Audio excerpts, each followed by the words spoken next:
సామెతల గ్రంథము 6వ అధ్యాయము. నా కుమారుడా, నీ చెలికాని కొరకు పూటపడిన ఎడల, పరుని చేతిలో నీవు నీ చెయ్యి వేసిన ఎడల, నీ నోటి మాటల వలన నీవు చిక్కుబడి ఉన్నావు, నీ నోటి మాటల వలన పట్టబడి ఉన్నావు.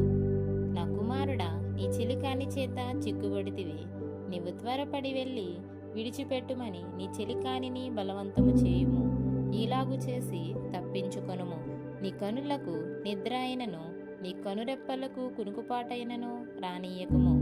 వేటకాని చేతిలో నుండి లేడి తప్పించుకొనున్నట్లును, ఎరుకువాని చేతి నుండి పక్షి తప్పించుకొనున్నట్లును తప్పించుకొనుము.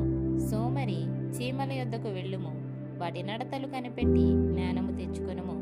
వాటికి న్యాయాధిపతి లేకున్నను, పై విచారణకర్త లేకున్నను, అధిపతి లేకున్నను, అవి వేసవి కాలమందు ఆహారము సిద్ధపరచుకొనును, కోతకాలమందు ధాన్యము కూర్చుకొనును. సోమరి, ఎందాక నీవు పండుకొని ఉందువు? ఎప్పుడు నిద్ర లేచదవు? ఇక కొంచెము నిద్రించదనని, కొంచెము కునికెదనని, కొంచెము సేపు చేతులు ముడుచుకొని పరుండెదనని నీవు అనుచుందువు.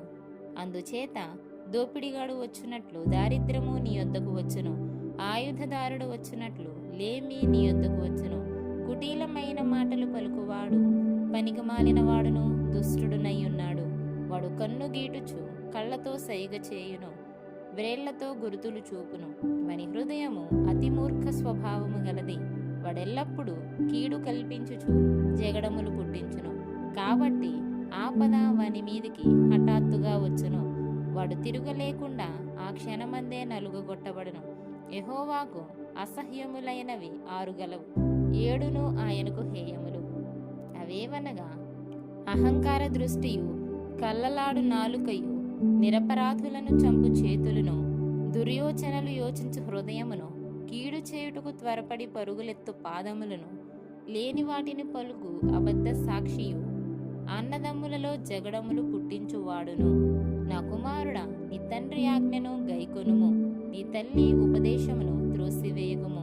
వాటిని ఎల్లప్పుడూ నీ హృదయమునందు ధరించుకొనుము, నీ మెడ చుట్టూ వాటిని కట్టుకొనుము. నీవు త్రోవను వెళ్ళునప్పుడు అది నిన్ను నడిపించును, నీవు పండుకొనున్నప్పుడు అది నిన్ను కాపాడును, నీవు మేల్కొనున్నప్పుడు అది నీతో ముచ్చటించును. ఆజ్ఞ దీపముగాను, ఉపదేశము వెలుగుగాను ఉండును. శిక్షార్థమైన గద్దింపులు జీవమార్గములు. చెడు స్త్రీ యొద్దకు పోకుండను, పరస్త్రీ పలుకు ఇచ్చకపు మాటలకు లోబడకుండను అవి నిన్ను కాపాడును. దాని చక్కదనమునందు నీ హృదయములో ఆశపడకుము. అది తన కనురెప్పలను చికిలించి నిన్ను లోపరుచుకొననీయకుము. వేశ్య సాంగత్యము చేయువానికి రొట్టె తునక మాత్రము మిగిలియుండును. మగనాలు మిక్కిలి విలువగల ప్రాణమును వేటాడును. ఒకడు తన ఒడిలో అగ్ని నుంచుకొనిన ఎడల వాని వస్త్రములు కాలకుండునా? ఒకడు నిప్పుల మీద నడిచిన ఎడల వాని పాదములు కమలకుండునా? తన పొరుగువాని భార్యను కూడువాడు ఆ ప్రకారమే నాశనమగును, ఆమెను ముట్టువాడు శిక్ష తప్పించుకొనడు. దొంగ ఆకలిగొని ప్రాణరక్షణ కొరకు దొంగిలిన ఎడల ఎవరునూ వారిని తిరస్కరింపరు గదా.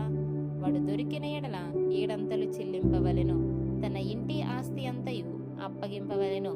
జారత్వము జరిగించువాడు కేవలము బుద్ధిశూన్యుడు. ఆ కార్యము చేయువాడు స్వనాశనమును కోరువాడే. వాడు దెబ్బలకును అవమానమునకును పాత్రుడగును. వానికి కలుగు అపకీర్తి ఎన్నటికిని తొలగిపోదు. భర్తకు పుట్టు రోషము మహారౌద్రము గలది. ప్రతీకారము చేయు కాలమందు అటివాడు కనికరపడడు. ప్రాయశ్చిత్తమేమైనా నీవు చేసినను వాడు లక్ష్యపెట్టడు. ఎంత గొప్ప బహుమానములు నీవిచ్చినను వాడు ఒప్పుకొనడు.